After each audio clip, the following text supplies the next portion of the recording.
And voice of the customer for me is really trying to put the customer at the boardroom level. Give your senior executive teams an idea of what your customer is saying, the voice of the customer. Let's listen to the customer, because often the most senior decision makers in an organization, they are very far removed from the daily realities of who our customers and clients.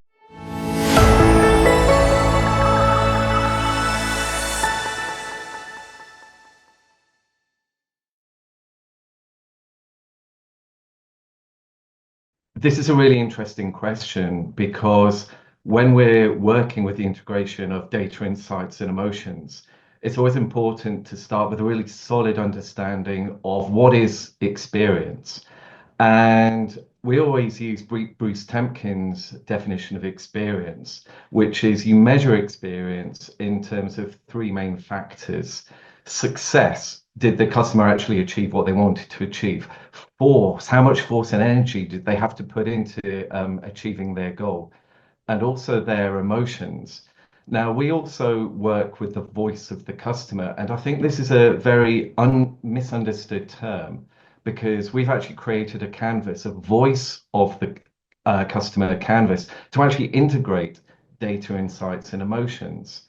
So when we're thinking about our personas, our different customer groups, we actually separate out success, which is very much the performance aspect, with emotion and force. And when you think about all these different factors, you can then, for each of your different customer groups, think about the behavioral side and the performance success, and then map out the force, the frustrations, the emotions, the highs. And when you've done that, it's also important. The other thing that I think people miss is mapping out the voice of the customer for all stakeholders. So, for example, we did this with teachers and lecturers in an educational setting, moving from, in the shift from physical classes to online lessons. It's really important to think of all of these different stakeholders involved in any particular product and service. And when you do that, then you can go and map the customer journey, because often customer journey mapping, it's quite, dare I say, superficial, when you just have a smiley face. Is someone happy or sad? But that misses out the full range of customer experience. And that's why we actually created the voice of the customer canvas with these three dimensions. And I think you get much more richer insights.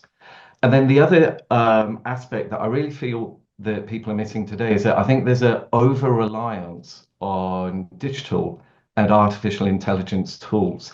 And by that, for example, in the 90s, I did a lot of work developing the first interactive voice response units and using speech recognition as well. This is very cutting edge work at the time. And I think a lot of people don't realize that when you do usability trials, not only do you watch what keys people are pressing, you can actually hear people.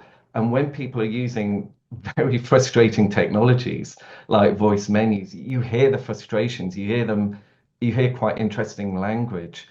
And there, I think it's really important that we don't lose that physical contact when we're doing customer trials, because you can then really empathize with a customer in a way in which you miss when you're one step removed using artificial intelligence and digital technologies. It's interesting that you use the phrase "draw the line." I like to think of the line in terms of how large a company is, and how much resources do they have available for usability testing. Because it's not with large organizations, they really need to do large scale testing. And we're not talking about thousands of people, but include 100 or 200 people in these more deeper usability tests, and you'll gain a massive amount. Whereas with digital technology, you can test 1,000 people, 2,000 people with no problem at all. You can really scale digital testing in a way in which it's much more difficult to do with live testing. And with much smaller companies, startups, what I say is really try and just gain a qualitative idea of the emotions and the experiences. With even 5 or 10 people, you're not going to be able to quantify everything. You're not going to be able to say, oh, 60% of our people will experience this if we implement our technology that way.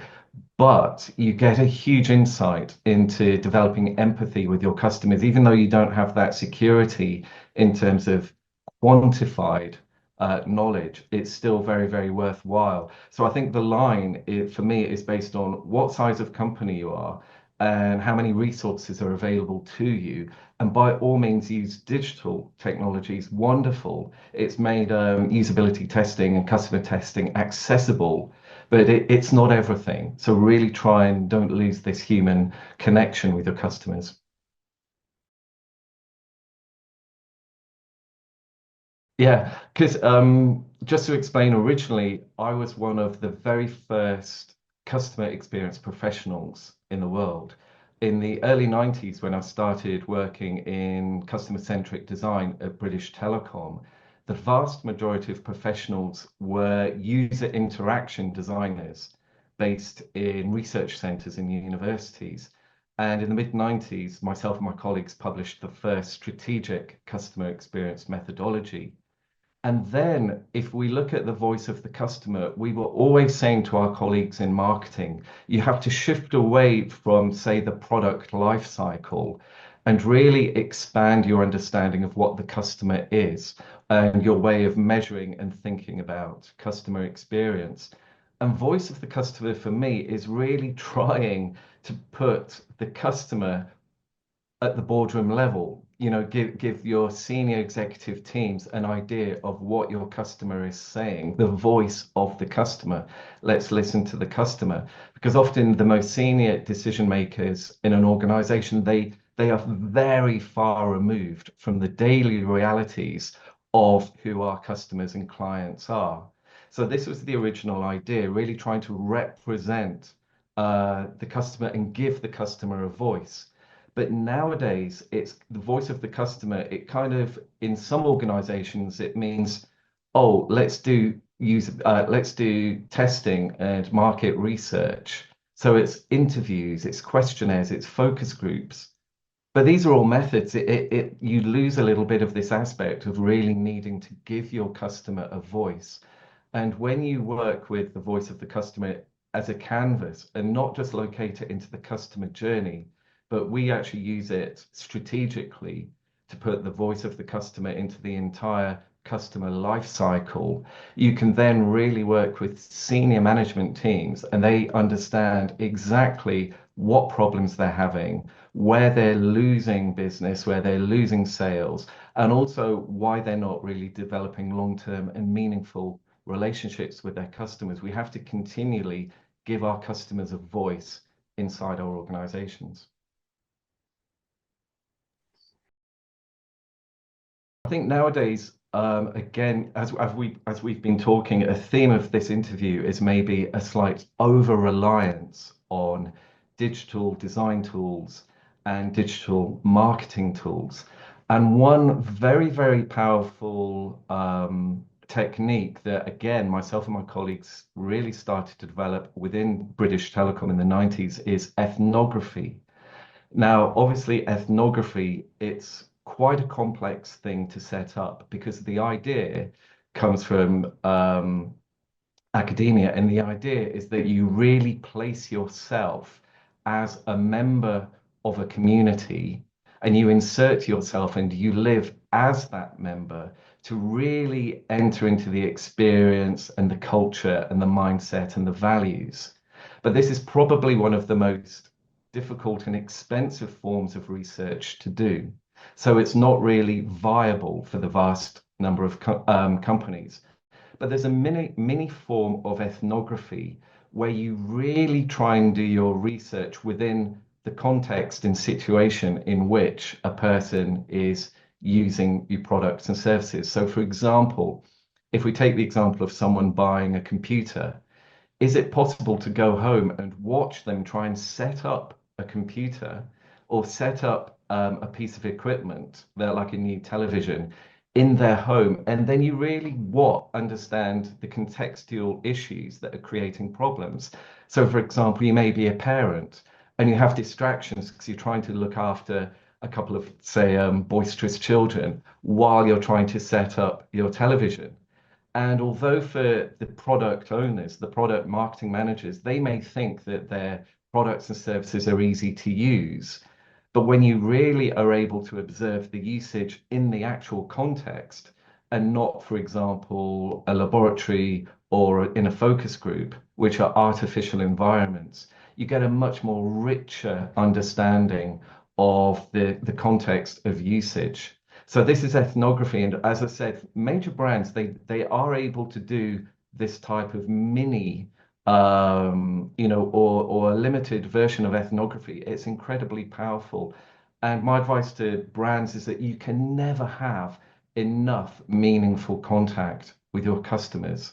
So again, maybe you just select a small number of people, but you get this much richer understanding of the relationships between your product, your service, the brand, that particular person, your customer, and also the relationships with other people in the environment, in, for example, inside a family or a group of young friends. And then the other concept that I actually developed, I call it dissolving the hierarchy, melting the organizational hierarchy. Now, what is this all about? Again, I talk about how many resources are available for, really understanding the experience of customers.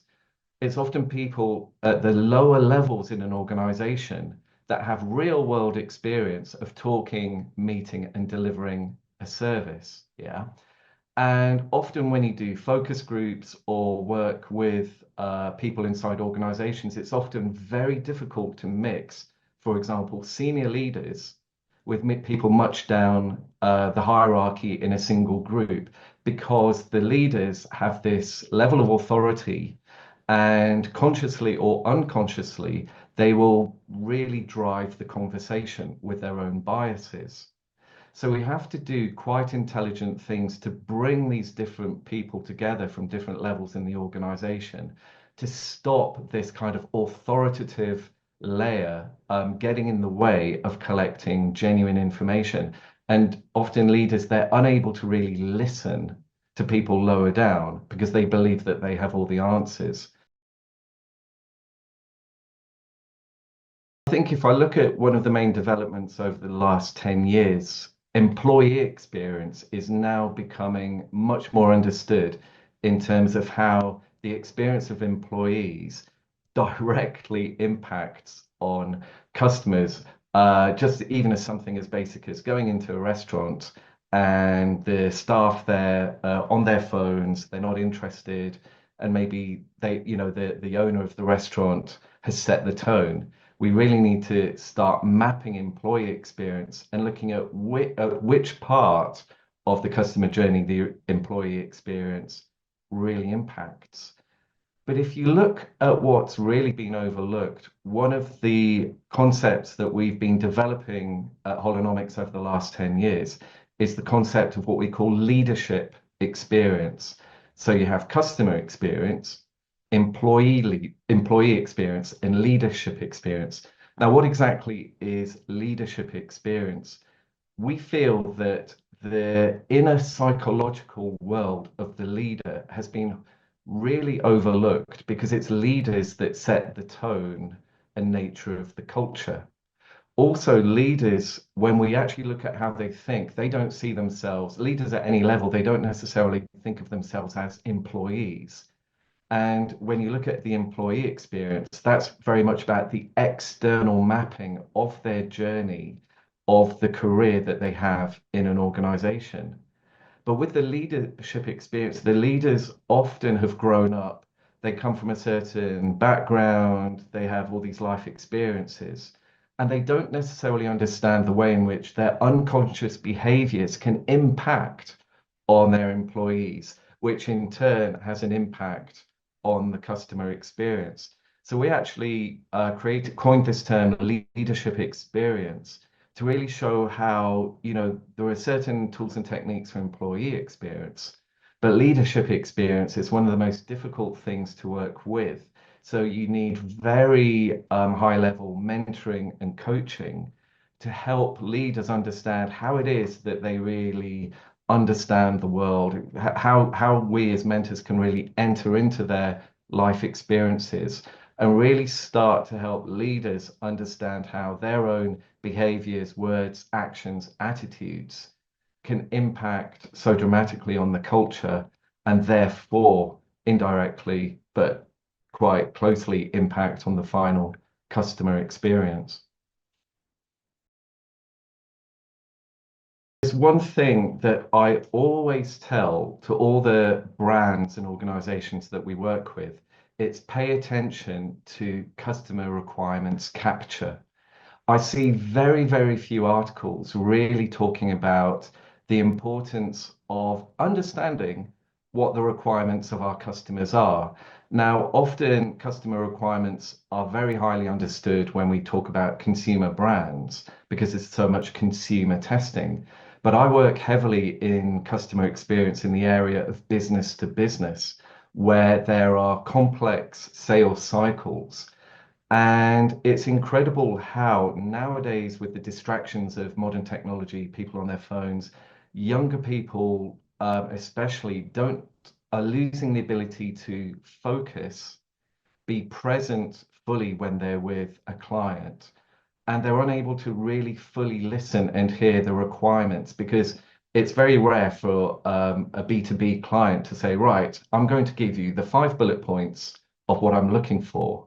Yeah, in a complex sale. No, those requirements are going to come out over the course of a 1 hour discussion. And so really, I think this is very, very difficult for a lot of people to understand. So we actually work on training people on customer requirements analysis. And in order to measure it, we go back to ethnography. Holonomics, we actually enter into the sales process with certain clients of ours.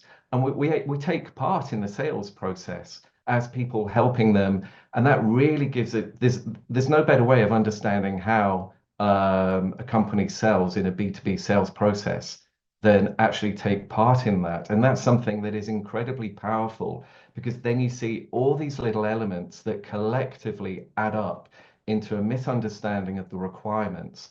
And then when these requirements are passed to the architecture and engineering teams, you get misunderstandings. And then what's delivered finally to the customer is a product that doesn't fully meet their requirements. And then there are huge costs correcting things after there's been all of this developmental work in an application or cloud service. So yeah, I'd really say really focus on your customer requirements analysis, definitely. I think if I think of customer experience, I have a long history of psychology, being a psychologist. But there's another question, and I think the one word we almost never hear in relation to customer experience design is the word soul. Yeah. Now, soul can mean many different things to many different people. So what's we're at Holonomics done, we've qualified the concept of soul to really help organizations develop much more humane, long-term, meaningful, and valuable relationships with their customers. And everything starts with the 5 universal human values of peace, truth, love, righteousness, and non-violence. Now, why are these called universal human values? It's because for millennia, people have considered these 5 universal human values to be the highest expression of humanity.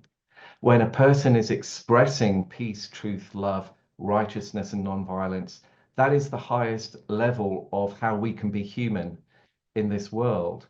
And I look at a lot of technologists today, they're talking about the need for a more humane approach to technology, but they're having difficulty articulating what that actually means. And for us, the highest expression of humanity is the universal human values. But then these are universal human values. So how could these be applied in the area of, for example, customer experience design and practice? Well, you then have to look at situational values, which are those behaviors and attitudes that express these universal values. So let me give you an example of this. Peace. What would peace be in customer experience design? It would be the situational values of concentration and observation. These all relate to peace. If you have peace inside yourself, you are better able to listen, observe, concentrate. Truth, what would that mean? It would be curiosity and wisdom. So knowing how to, for example, lead with people when doing ethnographic research. Love, this is all about caring and generosity and really offering someone, uh, developing a generous value proposition that would lead to a long-term relationship with the customer. Righteousness, well, that's all about morality and leadership. Are your leaders being righteousness with everyone? It's not just about treating your customers well, but what about those people that work in factories? What about those conditions? And also non-violence, that's about respect and tolerance, yeah, and inclusion. So these universal values, they translate into these situational values. And from that, you can then develop your organizational values.